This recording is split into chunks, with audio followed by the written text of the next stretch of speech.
In this video, I want to share with you my exact process for how to hire a VA so that you can significantly boost the productivity in your business. So here's what we're going to cover in this video. First of all, what is a virtual assistant? What types of tasks I give to a virtual assistant? Where you should find your virtual assistant? Some hiring secrets that I've developed over the last decade of working with virtual assistants. Why most people struggle, what you can do about it, the importance of having standard operating procedures, and then some final tips. And if you stay to the very end of the video, I'm going to share with you a link where you can get access to boatloads of pre-made standard operating procedures so that you can make hiring a VA so much easier. So if you're ready to go, let's dive into it.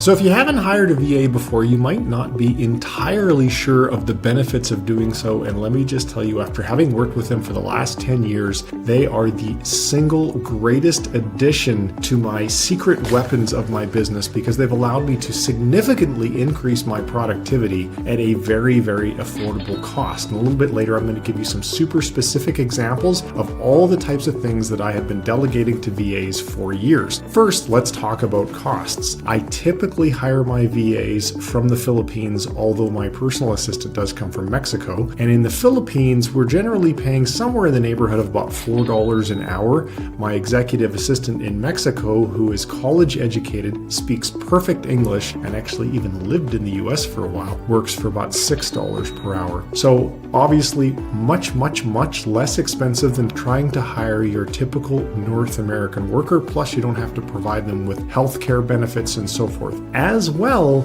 if they don't turn out, they're really easy to let go. You can simply terminate them because you're on an hour-to-hour basis and you're not going to be looking at getting sued for wrongful dismissal or any of the other things that can be the nasty byproduct of trying to terminate a US worker. So the main benefit is this: when you put VAs on your team, you can stop doing all of those $10 an hour jobs. I like to call them $10 an hour jobs. Just the routine, mundane stuff that you really shouldn't be doing in the first place, so that you can free up your valuable time to do all of the things in your business that you really should be doing. So let's talk a little bit about the tasks that I recommend that you give to a VA and tasks that I give to a VA. So first of all, if I was to describe these tasks in a basket, I would say they're basically a collection of tasks that do not require the experience, or rather the judgment that comes from years and years of experience. Those types of tasks are the types of tasks that you should be doing because you're the one that has years and years of experience and all of the judgment that comes with it.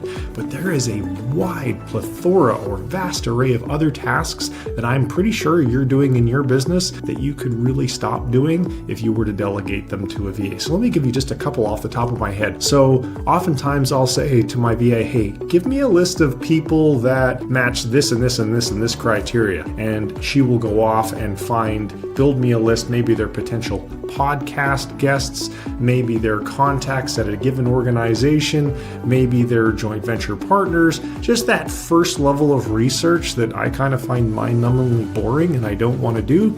Pass it off to a VA. If you're using Fiverr, which we make extensive use of, you can have your VA ordering all of your Fiverr gigs for you so that you don't have to do it yourself. If you run, one of my businesses is an Amazon business, and we're continually looking for new products to resell on Amazon. So there's an extensive amount of product research. There's finding the companies that make these products. There's finding the executives at those companies that would be the right decision maker, finding all the contact information for those executives.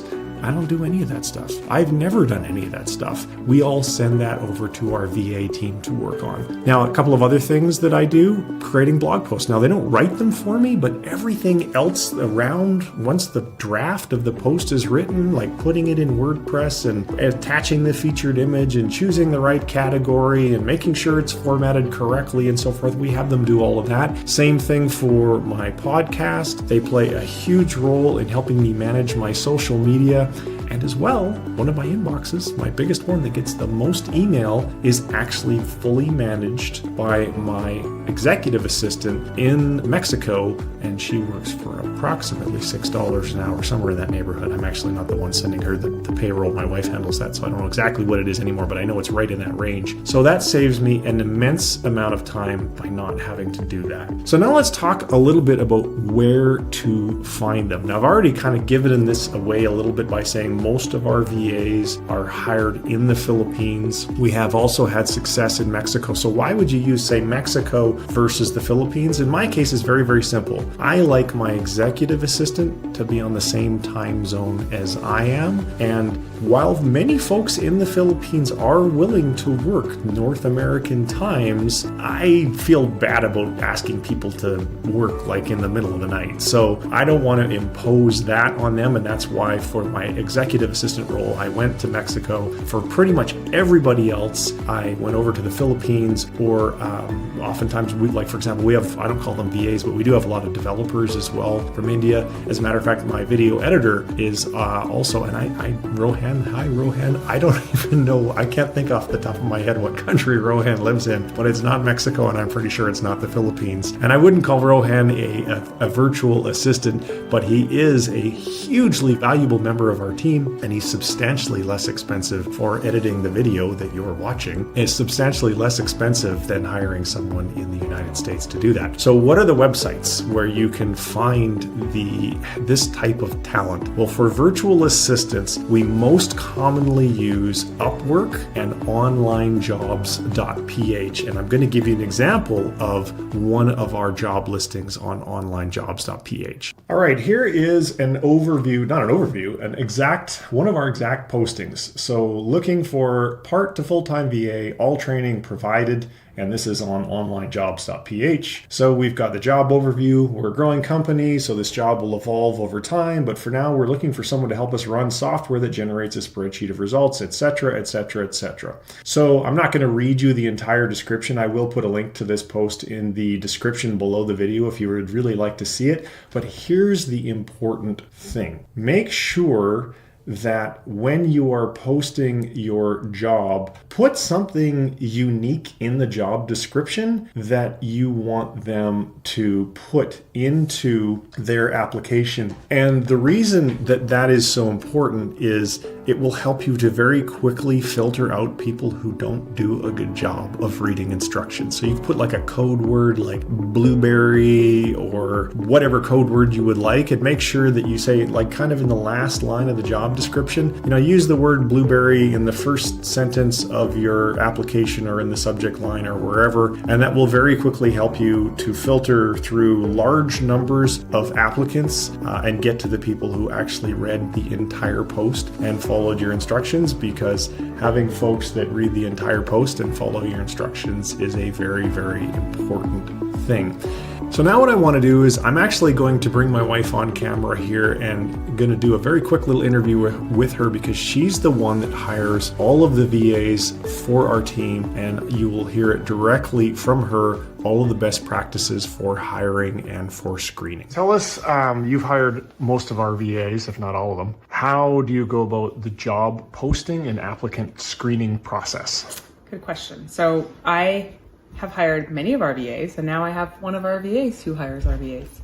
So once we've kind of gone through that first round of applicants, we have them do a test task. So essentially what we're doing is we make sure that we find people that are reading our job postings, and we're finding people that are going to be a good use of our time to do these test tasks. And then we make sure we know who will do a good job at it. Actually, I didn't explain the one last thing. For the test tasks themselves, we typically pick something that's going to take them an hour or two to do. We tell them we're going to pay them by the hour for this time. It's typically like a lower rate. and we tell them it could take up to 8 hours to do. So we find out who can be, doing something pretty efficiently. And, because they're expecting it to take quite a bit longer time, we'll find out, are they padding their hours? How efficient are they? And we also can kind of find some really interesting things from that.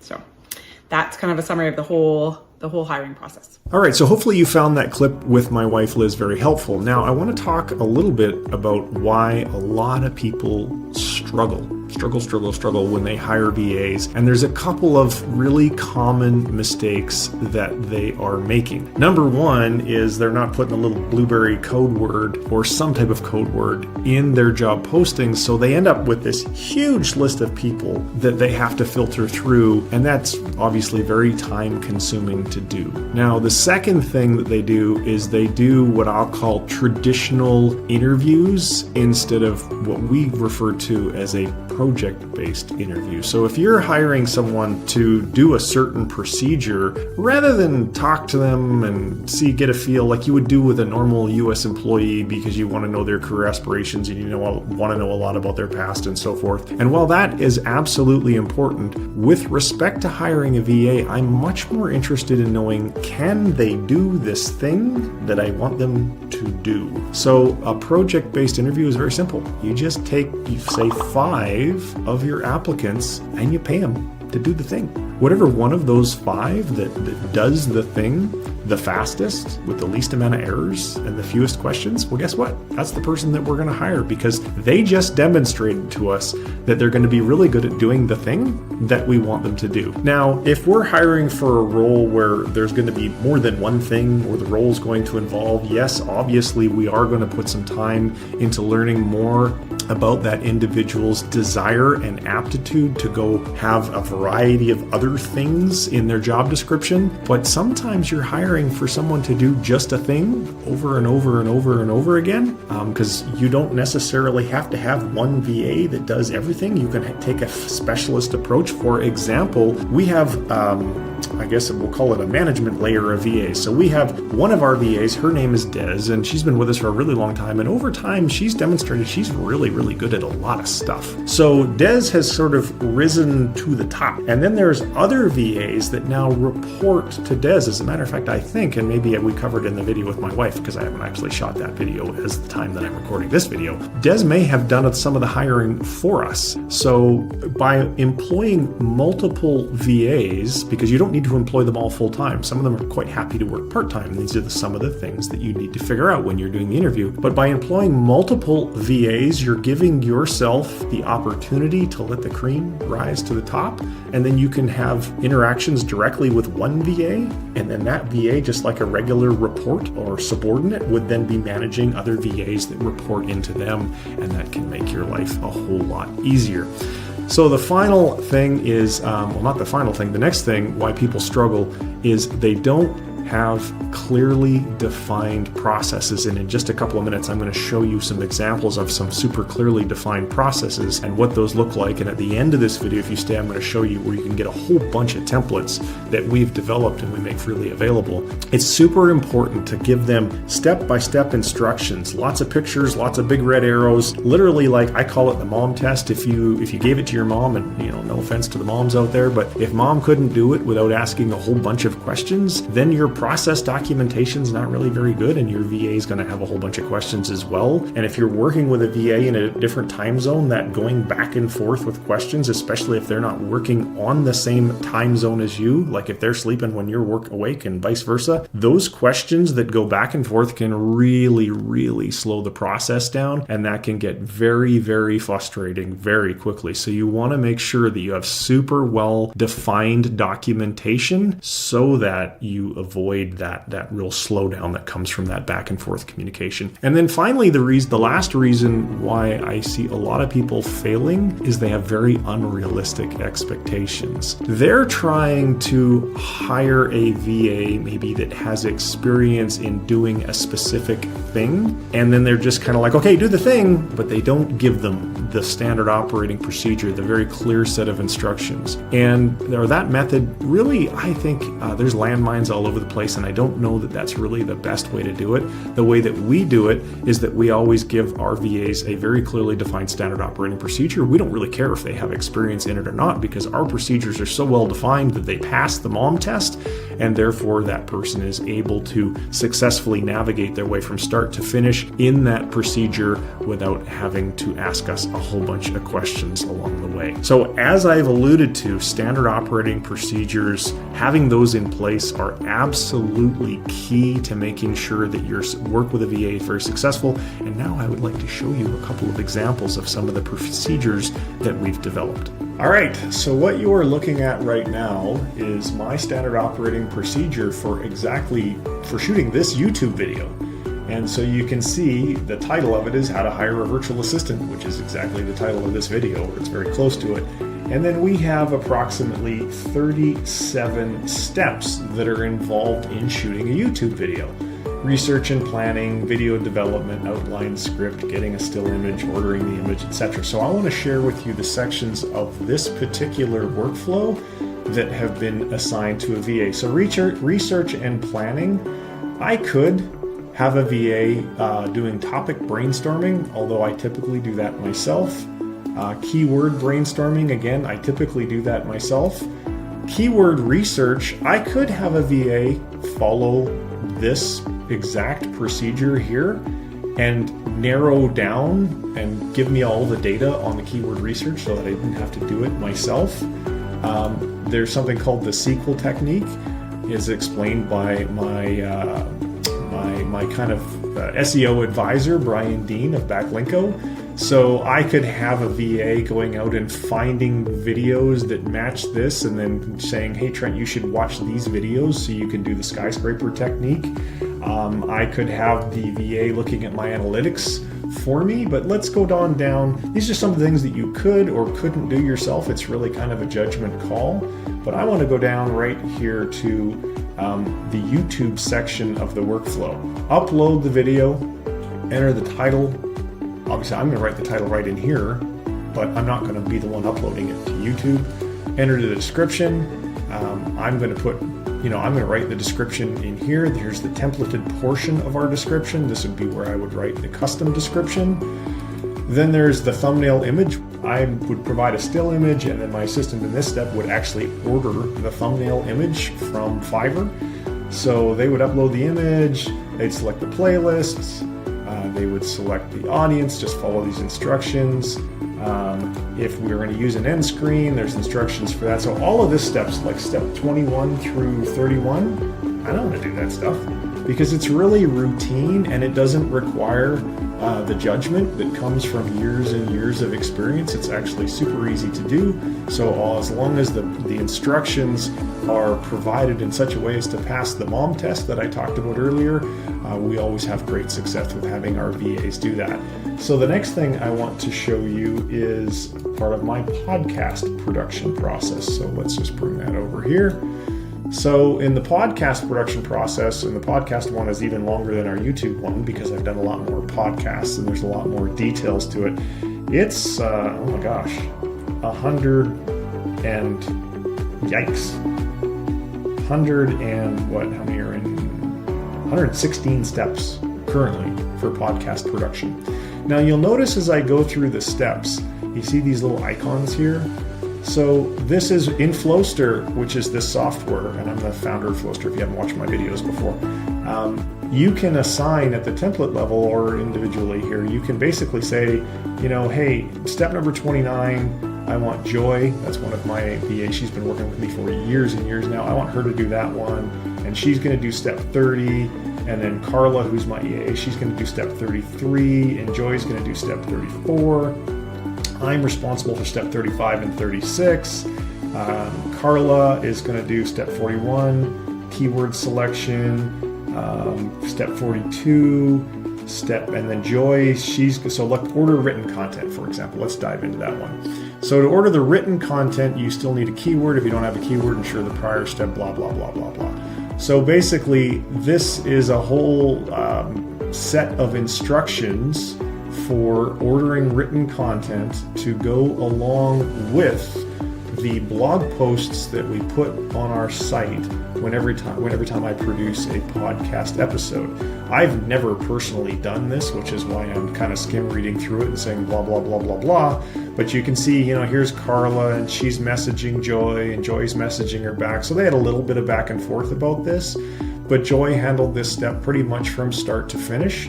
So yay, I didn't have to do that. If I didn't have Carla or Joy, guess what? I would be doing that. And again, it's not a task that requires judgment that comes from years of experience. So I call it a $10 an hour task. Just that's my nickname for it. And why would I want to do that? That would just take me a bunch of time and really slow me down. So then if we look at here, create draft post in WordPress, you can see steps 52 all the way through 65 are all completely handled by Joy, and she's been doing this for years. So clone last episode, check the permalink, save the transcript to the drive, and you can see that each step here in Flowster, as we go through, as whoever is doing this, in this case Joy, is clicking through each step, we have tons and tons of super detailed processes. And by the way, if you are a podcaster and you would like to get a hold of this, at the end of this video, or down in the description rather, there's a link to our Flowster marketplace where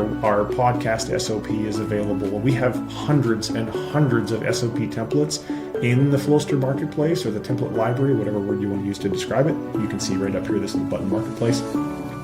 And you can go and pick from any one of these things and put them in your Flowster account, so you don't have to create them from scratch, which, as you might imagine, is a pretty significant time saver. All right, so as you can see, having highly detailed standard operating procedures is going to be key to your success in working with virtual assistants. Now, if you don't want to use Flowster, make sure you create this documentation somewhere, like a Google Doc or what have you. Now, there is a whole lot of benefits to having it into Flowster, because you can assign the tasks, you can give them due dates, you can have that conversation back and forth, you can upload documents, you can enter stuff into the form, so it's an interactive checklist. Whereas a Google Doc, yeah, it's free, but it doesn't have any of that features or functionality, which means that you're going to need to use yet another software application to be able to get that full circle of functionality that Flowster provides right out of the box. All right, so let's talk about some final tips before we review. So VAs are human beings, just like North American employees, which means that you need to treat them like they are the valued employee that would be sitting down the hall in your office. So what does that exactly mean and look like? So perks, things like we give them their birthdays off, we send them birthday gifts, we make sure that they know that they're super appreciated for the things that they do.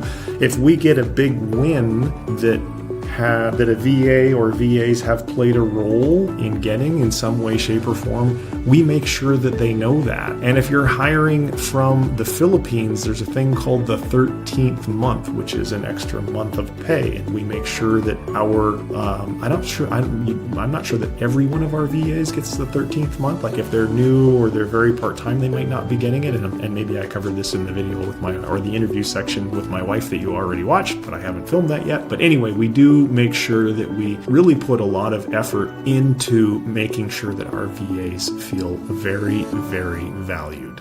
All right, to review. So what is a VA?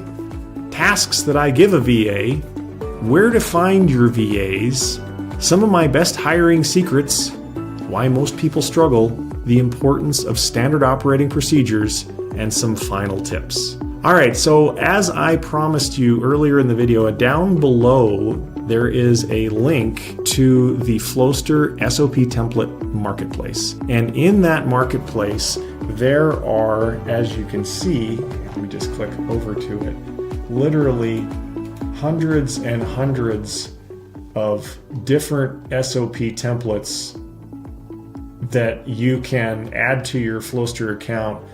Depending upon what level of Flowster you are using, they can be fully customized. So as you might imagine, starting with a pre-made template, It's a whole lot easier than starting from scratch, so I would encourage that you leverage that marketplace. If you have found this video helpful, which I sure hope you have, I would love it if you would smash the heck out of that like button, because it's kind of like my tip jar. I really appreciate them, and more importantly, it tells the Google, or rather the YouTube algorithm, that this was a good video, you found it helpful, and you think other people would find it helpful, and that does a lot to help me to attract new users and grow the channel, so thank you in advance for that. If you'd like to make sure that you get notifications of future videos like this one, make sure you subscribe to the channel and click that little bell. And what else do we have? So yeah, I guess that's about it for today. Thank you very much for watching, and I look forward to seeing you again in another video soon. Take care. Bye-bye.